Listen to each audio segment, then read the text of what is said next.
في عالم الكرة الحديثة، الجنسية ليست مجرد جواز سفر، بل هي عملة تسويقية قائمة بحد ذاتها. لو ولدت في ريو دي جانيرو أو بوينس آيرس، فإن قيمتك السوقية ستبدأ من 50 مليون يورو قبل أن تلمس الكرة حتى في الملاعب الأوروبية. لكن ماذا لو قلبنا صفحات التاريخ؟ ماذا لو كان 5 من ساحرة الملاعب المغربية يحملون الجنسية البرازيلية الأرجنتينية؟ كيف كانت ستتعامل مع الأندية الأوروبية؟ وكم كانت ستبلغ قيمتهم المالية في الميركاتو؟ أهلا بكم في حلقة نارية من قناة الزاوية 90. اليوم سنعيد تسعير التاريخ.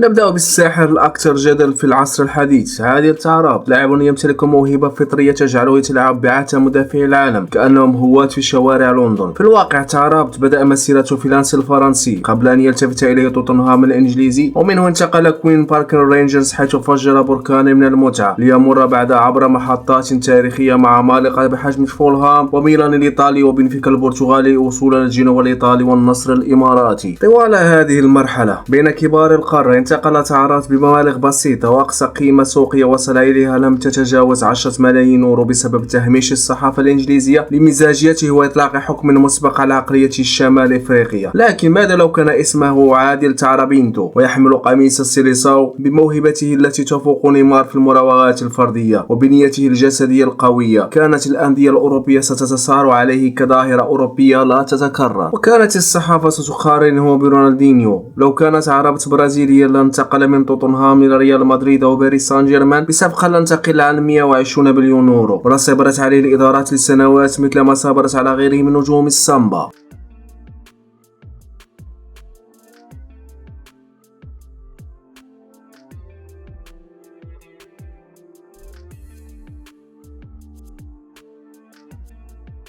اللاعب الثاني هو راقص الشوارع سفيان بوفال. لاعب يمتلك مرونة جسدية وقدرة على تغيير اتجاهه في مساحات ضيقة تشبه تماما أسلوب أنطونيو ورافينا. بوفال دشن مسيرته مع أنجي الفرنسي، ومنه انطلق لتهاجم مع نادي ليل قبل أن يشق طريقه نحو البريمير ليج عبر بوابة ساوثهامبتون الإنجليزي، ومنه خاض تجربة إعارة مثيرة في الليغا مع سيلتا فيغو قبل العودة لإنجي، ثم الانتقال لريال القطري ونادي سالجيلواز البلجيكي. بوفال انتقل في أوج عطائه من ليل ساوثهامبتون ب 18 مليون فقط، وعند أول تعثر تمت إعادته وتهميشه في الميركاتو لتنخفض قيمته سريعا. لو كان بوفال أرجنتينيا يدعى سفيان بوفالي لقفزت قيمته السوقية فورا إلى 75 مليون يورو. الصحافة الأوروبية كانت ستصفه بخليفة ميسي في المراوغات القصيرة، ولكانت الأندية الإيطالية مثل يوفنتوس أو إنتر ميلان تدفع الغالي والنفيس لشرايه من ليل. لكن الأسلوب اللاتيني في المراوغة يعتبر في أوروبا ذكاء وتكتيكا، بينما ينظر لنفس الأسلوب من اللاعب المغربي على أنه استعراض زائد وفردية مفرطة.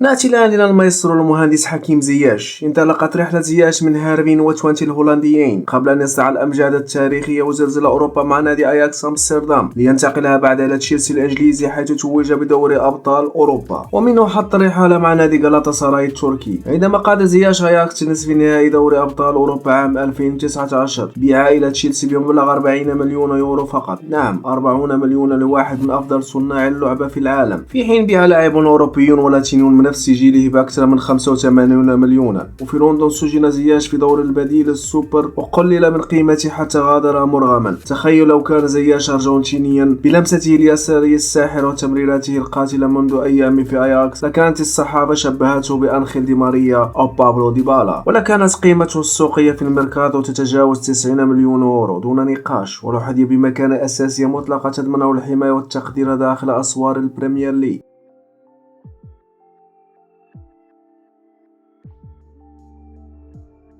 أما إذا عدنا لزمن الأبيض والأسود وبداية الألوان، فإن المظلومية تصبح صادمة. أولا الأسطورة مصطفى حجي الحاصل على الكرة الذهب الأفريقية عام 98. حجي بدأ في نانسي الفرنسي ثم شد الرحال نحو سبورتينغ لشبونة البرتغالي وديبورتيفو لا كولونيا الإسباني قبل أن يستعار في البريمير ليج مع كوفرتي سيتي واستون فيلا، لينهي مسيرته بين اسبانيول إسبانيا الإمارات الإماراتي وساربروكن الألماني. حجي قاد مسيرته بين هذه الأندية الكبرى بأسعار زهيدة جدا. لو كان حجي برازيليا في جيل ريفالدو رونالدو. لكان سعره عند انتقاله إلى لا كورونا وكوفنتي في التسعينات القرن الماضي يوازي 50 مليون دولار بمقاييس ذلك الزمن، أي ما يعادل 100 مليون يورو في ميركاتو اليوم، ولا كان ركيزة أساسية في أحد عمالقة الكالتشو الإيطالي.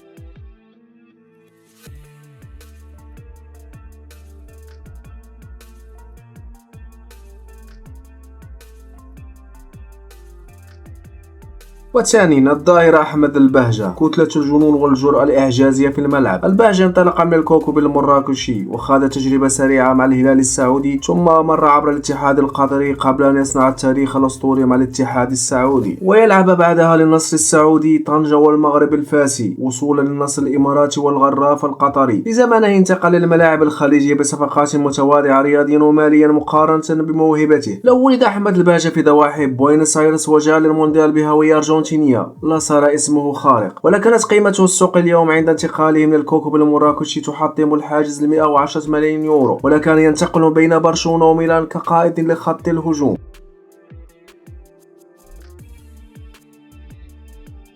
في الختام، تظل الجنسية اللاتينية تذكرة مرور سريع نحو النجوم والملايين في أوروبا، بينما يظل اللاعب المغربي مطالبا بتقديم المعجزات مرتين وثلاث لكي ينال ربع هذا التقدير المالي. الأرقام في بورصة المال قد تظلمهم، لكن المتعة التي تركوها في قلوبنا لا تقدر بثمن. وأنتم يا عشاق الزاوية 90، لو كان بيدكم اختيار لاعب واحد من هؤلاء الخمسة لمنحه الجنسية البرازيلية ليثبت العالم أنه الأفضل في التاريخ ماليا وفنيا، فمن تختارون؟ فجروا التعليقات بآرائكم التحليلية، ولا تنسوا الاعجاب بالفيديو والاشتراك وتفعيل الجرس لتصيب توقعاتنا وتحليلاتنا دائما قلب المرمى، والى اللقاء.